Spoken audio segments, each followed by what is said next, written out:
90% फरक जरांगेमुळे पडला, कारण ओबीसी त्याच्यामुळे घाबरून गेला होता आणि ओबीसीचं त्यामुळे ध्रुवीकरण झालं आणि ओबीसी सगळा महायुतीच्या मागे गेला. हे झालं माझं आकलन. आता उदाहरणार्थ ही लाडकी बहीण तर सांग, 1 ते 2 महिन्यात योजना बंद पडणार आहे. ही काळ्या लागल्यावरची नाही. सर्वोच्च न्यायालयामध्ये आता 4-5 याचिका दाखल होणार आणि सर्वोच्च न्यायालय सांगणार की ही योजना बंद करा. फक्त आपण ब्राह्मणेतर वाद म्हणजे सांस्कृतिक वाद असंच गृहीत धरून बसलो, पण हा सांस्कृतिक वाद हा तेवढ्या पुरता मर्यादित नाही. हा तुमच्या धर्माशी निगडीत आहे, तुमच्या स्वतःच्या संस्कृतीशी निगडीत आहे, तुमच्या परंपरांशी निगडीत आहे आणि यात फरक आहे.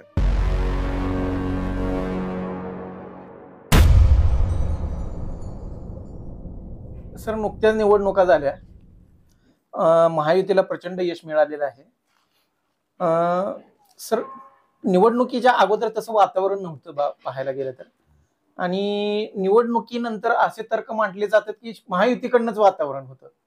नेमकं काय होतं की म्हणजे आपल्या मानवी समूहाला सामाजिक भान आहे की नाही हा प्रश्न पडतोय. नेमकं कसं विश्लेषण करता येईल?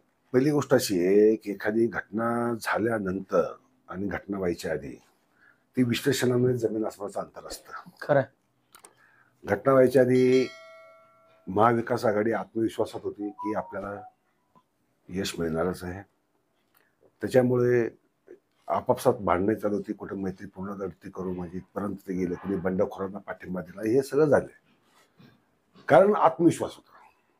आणि पत्रकारांना सुद्धा किंवा ज्या चाचण्या आल्या मतदानानंतर त्यातही काटेकी टक्कर होईल असं स्वरूपाचं चित्र उभं केलं होतं. कुणी एक्झिट पोलमध्ये कोणी महायुतीला कौल दिला तर कोणी महाविकास दिला, परंतु एवढा डिफरन्स पडेल असं वाटलं नव्हतं. पण तो डिफरन्स पडलाय, हे वास्तव आहे. त्यानंतर जे आकलन यायला लागलेली आहे ती मात्र अजून विनोदी आणि चमत्कारिक आहेत. ईव्हीएम वर नेहमीप्रमाणे खापड फोडलं गेलं, नंबर 1. लाडकी बहीण योजनेने महायुतीला यश दिलं, नंबर 2. नंबर 3 जरांगे फॅक्टर तर होताच.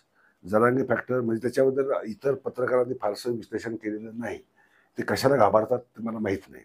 परंतु त्यांनी जरांगे फॅक्टरचा उल्लेख जरी केला नसला तरी मला ही खात्री आहे की 90% फरक जरांगेमुळे पडला, कारण ओबीसी त्याच्यामुळे घाबरून गेला होता आणि ओबीसीचं त्यामुळे ध्रुवीकरण झालं आणि ओबीसी सगळा महायुतीच्या मागे गेला. हे झालं माझं आकलन. माझी आकलनात चूक असू शकते, परंतु आपण जर बघितलं की एवढी आकलनं येत आहेत, ही आकलनं जर खरी म्हणायला गेलं तर असं म्हणावं लागेल की महायुतीवर परमेश्वरच प्रसन्न होता. त्या नरेंद्र मोदी खरोखरच विष्णूचे 10वे अवतार किंवा 11वे अवतार आहेत, किंवा देवेंद्र फडणवीस खरोखरच देवेंद्र आहेत, म्हणजे इंद्र आहेत, असं मानावं लागेल. परंतु होतं काय, तुम्हाला समाज भावनाबद्दल विचारलं, ही महत्वाची गोष्ट आहे. समाजामध्ये सुप्त प्रवाह फार असतात. काही लोक बोलतात, बहुसंख्य लोक गप्प असतात, ते बघत असतात, आकलन करून घेतात त्यांची त्याची पद्धत. प्रत्येकाची आकलनाची एक क्षमताही असते आणि पद्धतही असते आणि व्यक्त करण्याची पद्धत असते. अनेक लोक खोटंही बोलतात, म्हणजे आतून वाटत वेगळंच असतं, सांगताना मात्र वेगळंच बोलतात, कारण आपण सामाजिक प्रतिमा आपण जपायची असते. म्हणजे आपण नोकरीला आहे, समजा माझा मालक बीजेपीचा आहे, तर मी माझ्या ऑफिसमध्ये मी बीजेपीच्या विरोधात बोलू शकत नाही, स्वाभाविक आहे ना. म्हणजे असं अनेकांचं होतं. अनेक जण फेसबुकवर लाईकही करत नाही, कॉमेंटही करत नाही. त्याचं कारण हे आहे की ते कोणत्या ना कोणत्या तरी सर्व्हिसमध्ये आणि कोणत्या मताच्या विचाराच्या समूहात जगत असतात. आणि माणूस हा समूहात राहणारा माणूस आहे. समूहाच्या विरुद्ध जायची किंवा प्रवाहाच्या विरुद्ध पोहायची त्याची एवढी हिंमत नसते. त्यामुळे समाजात प्रवाह खूप असतात.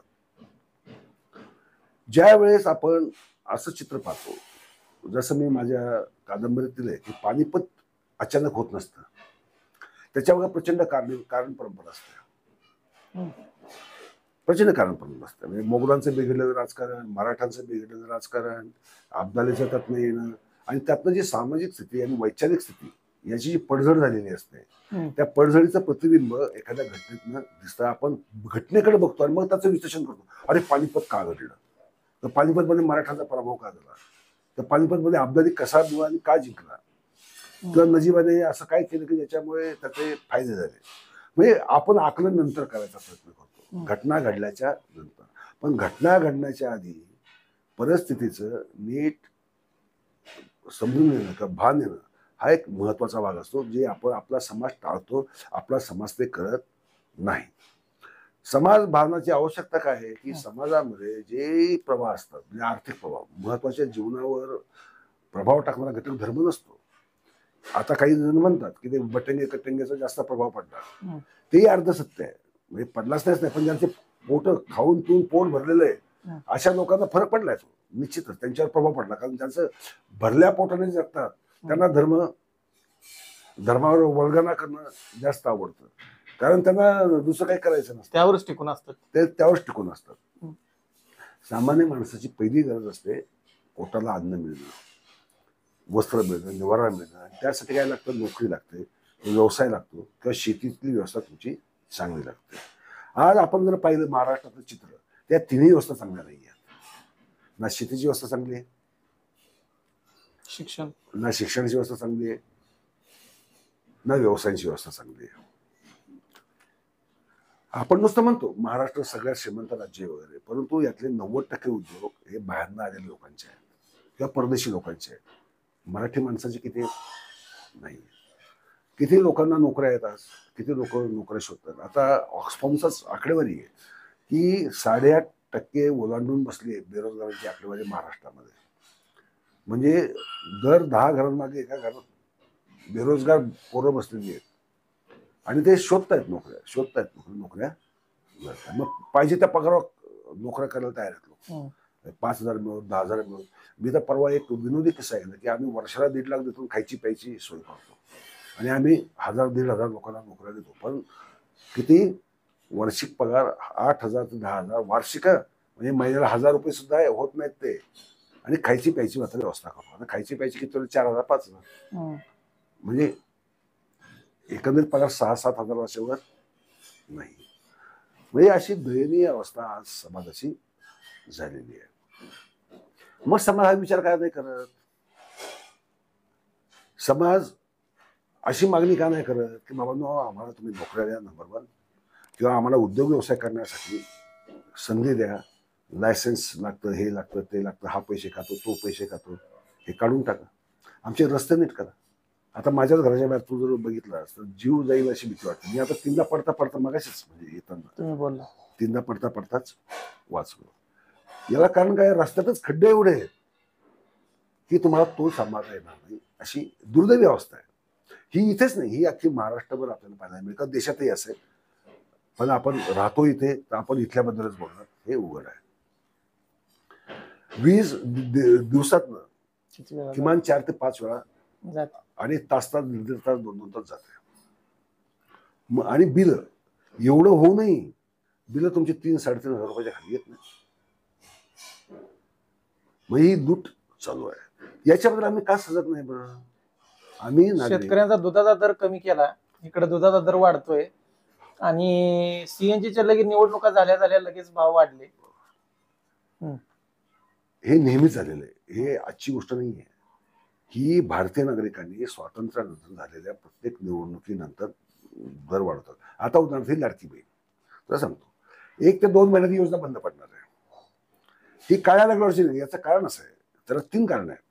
राज्य शासनाकडे मुळात 7.5 लाख कोटी रुपयांचं कर्ज आहे. राज्य शासनाकडे पैसेच नाहीत. जर हे 1,500 प्रत्येकाला द्यायचे म्हटलं, आता 2100 म्हटलेत ना, 2100 म्हटले, तर हा जो 50-60 हजार कोटी रुपयाचा बोजा पडणार, त्या पैसे आणणार कुठून? तिसरी गोष्ट, सर्वोच्च न्यायालयामध्ये आता 4-5 याचिका दाखल होणार, आणि सर्वोच्च न्यायालय सांगणार की योजना बंद करा. तशी उच्च न्यायालयाने धमकी दिलीच होती की आम्ही या योजना बंद करायला लावू, म्हटलं होतं ना. आता काही फार जुनी गोष्ट नाही. त्यामुळं यांना म्हणायला काय होईल? कोर्टाने केलं, आता आम्ही काय करू? म्हणजे या फुकट्या योजना ज्या आहेत ना, या टिकाऊ नसतात, हे आपल्याला लक्षात येत नाही. ते मध्य प्रदेशमध्ये का बिहारमध्ये कुठेतरी होतं असं बहिणीबद्दल, ती बंदच पडली. ते तमिळनाडू पासून सुरुवात आहे. याची सुरुवात अशीच नाहीये. 2 रुपये किलो आम्ही तांदूळ देऊ, 5,000 रुपयात टीव्ही देऊ, प्रत्येक मुलाला कॉम्प्युटर फ्री देऊ, हम्म. कॉम्प्युटर फ्री देऊ म्हणजे काय, अभ्यासासाठी लॅपटॉप नाही त्याला काय म्हणतात त्याला, tab tab tablet. Tab free देणार. अशा घोषणा अनंत झालेल्या आहेत, अनंत निवडणुका लढवल्या गेलेल्या आहेत. परंतु आपलं समाजभान, आपली स्मरणशक्ती आजही एवढी दुबळी आहे की आपण यामध्ये काय करावं हे आपल्याला कळत नाही. हा झाला समाजभान, झालं राजकीय बाबतीतलं. दुसरी गोष्ट आपल्याला लक्षात नाही, संस्कृती. खरं तर हा लढा सांस्कृतिक लढा आहे. राजकारण हे सांस्कृतिक लढ्याचं पुढचं पाऊल असतं, पण बेस त्याचा हा सांस्कृतिक असतो. इकडे बीजेपी वैदिक संस्कृती लादायचा प्रयत्न करते, म्हणजे शिक्षणाच्या माध्यमातून असो, कायद्यांच्या माध्यमातून असो. मग त्यात गोहत्याबंदी आलं, राम मंदिरासाठी सुट्टी देणं आलं, म्हणजे टोटल वैदिक संस्कृती लादायचा प्रयत्न करतात. आणि हिंदूंना काय वाटतं की वैदिक संस्कृती आमचीच आहे, त्यांना उगाच भारी वाटतं. परंतु ही वैदिक संस्कृती आहे, त्याचा आणि हिंदूंचा काडी इतका संबंध नाही, हे हिंदूंना समजत नाही. त्याला काय करायचं? त्यासाठी हिंदूंना या देशातल्या सर्व, म्हणजे ज्याला लोक बहुजन म्हणतात, लक्षात घ्या, मी सांगतो हिंदू शब्द मी हा बहुजन वापरतो कारण ते खरे हिंदू आहेत. तर हे जे लोक सांगतात हिंदुत्ववाद जे म्हणतात ते वैदिकवादी आहेत, वैदिक धर्माची ते प्रतिष्ठापना करायचा प्रयत्न करतात. म्हणून त्यांना वेद पाहिजे, उपनिषद पाहिजे, संस्कृत भाषा पाहिजे, संस्कृत भाषा पाहिजे. त्यांना घग्गर नदीला सरस्वती नदी ठरवायचे, आर्य भारतातलेच होते हे सिद्ध करायचे. आणि एवढंच नाही तर सिंधू संस्कृती वैदिक आर्यांनीच कशी निर्माण केली हे सुद्धा सांगायचं आहे. यातला धोका हिंदूंच्या किंवा बहुजनांच्या लक्षातच येत नाही. इथं संस्कृती चोरी चालली आहे. इतिहासाचं पुनर्लेखन करायला वैदिक ते तर बराच काळ चालू आहे ना. इतिहासात पुनर्लेखनाची आजची हे नाही. चौखंबा युनिव्हर्सिटीची पुस्तकं जर बघितली आपण, मी 1970 सालापासून पाहतो.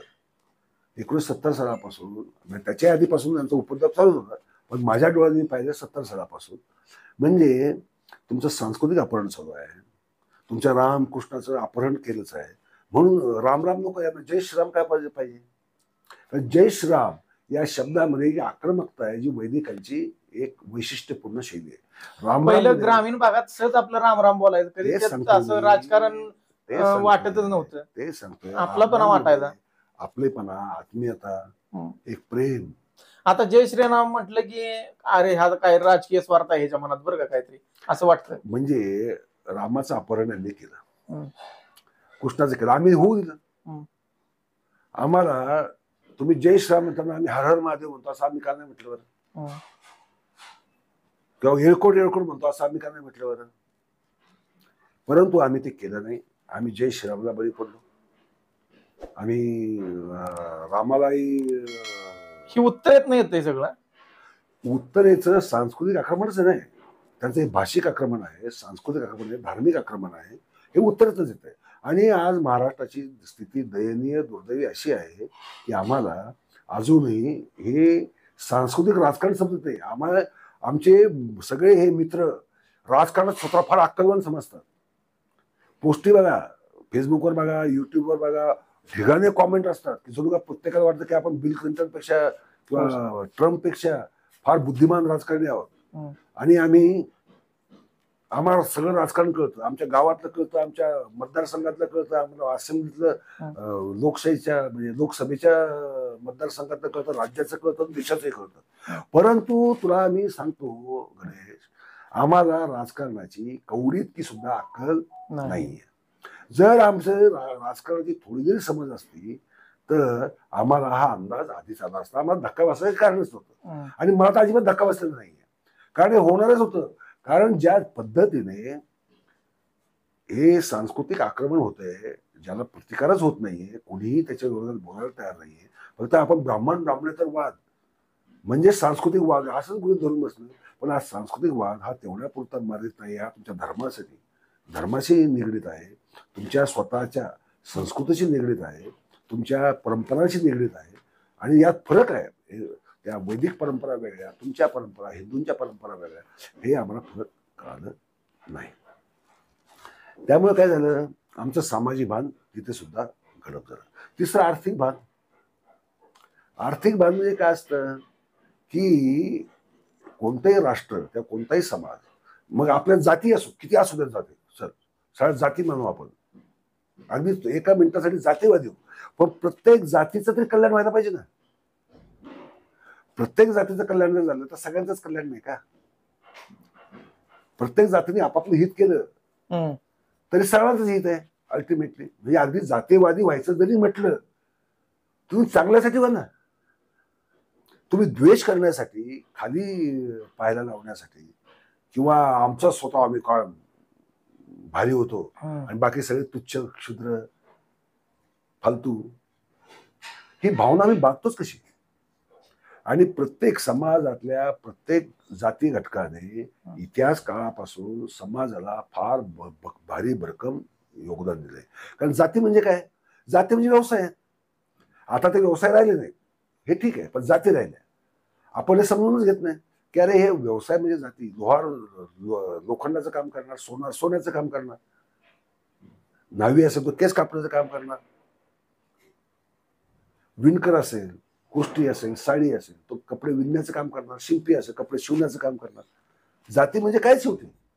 आता समजा शिंपीच नसते, काय नागडे घुमले असते का आपण, किंवा विणकर नसते तर काय घातलं असतं, झाडाची वलकलं, झाडाची साल पांघरली म्हणजे वलखलं, हा, किंवा झाडपाला अंगावर बांधून हिंडलो असतो आपण.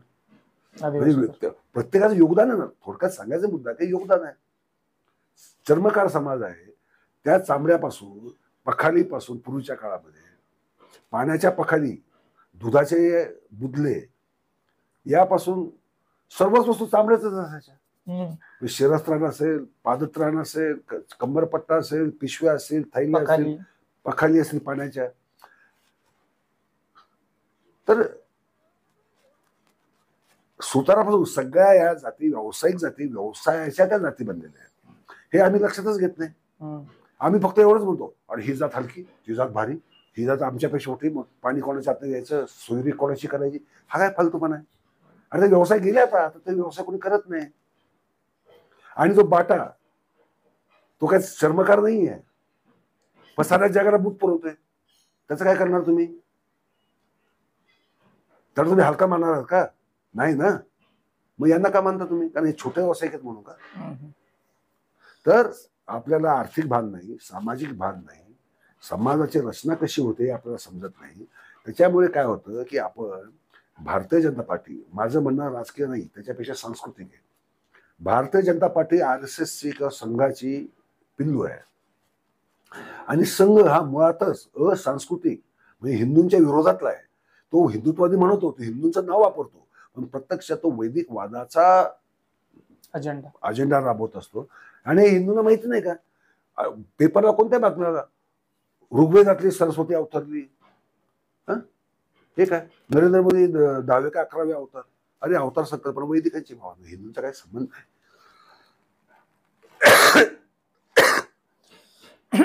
ते आपल्याला समजायला पाहिजे. सारांश म्हणून सर काय सांगितलं? सारांश म्हणून मी एकच सांगेल की आपल्याला समाज भान आलं पाहिजे. त्यासाठी आम्हाला आमची संस्कृती, आमचा धर्म माहीत असला पाहिजे. आम्हाला प्रत्येक घटनेमागचं कारण मीमांसा करताना तार्किक, आमच्याकडे तर्कशुद्ध बुद्धी पाहिजे. आम्ही केवळ व्हॉट्सअपला आलं किंवा युट्यूबवर काहीतरी दिसतंय म्हणून जर आपलं मत बनवायला गेलो तर ते काही खरं मत नाही. कारण आता इथे ओपिनियन मेकर, आजच्या काळामध्ये ओपिनियन मेकर्स बनवले जातात, हे आपण लक्षात घेतलं पाहिजे. आणि ते एवढं खोटं नॅरेटिव्ह ठासून सांगत जातात की लोकांना ते खरं वाटायला लागतं. तुम्ही तपासून पहा, तुम्ही माझंही म्हणणं तपासून पहा. माझं असं काही म्हणणं नाही आहे, म्हणणं तपासून पाहिलंच पाहिजे. तेव्हाच आपल्या स्वतःच्या बुद्धीने स्वतःचा विचार केला पाहिजे. आणि समाज म्हणून आपल्याला पुढे जायचंय की नाही, जायचंय.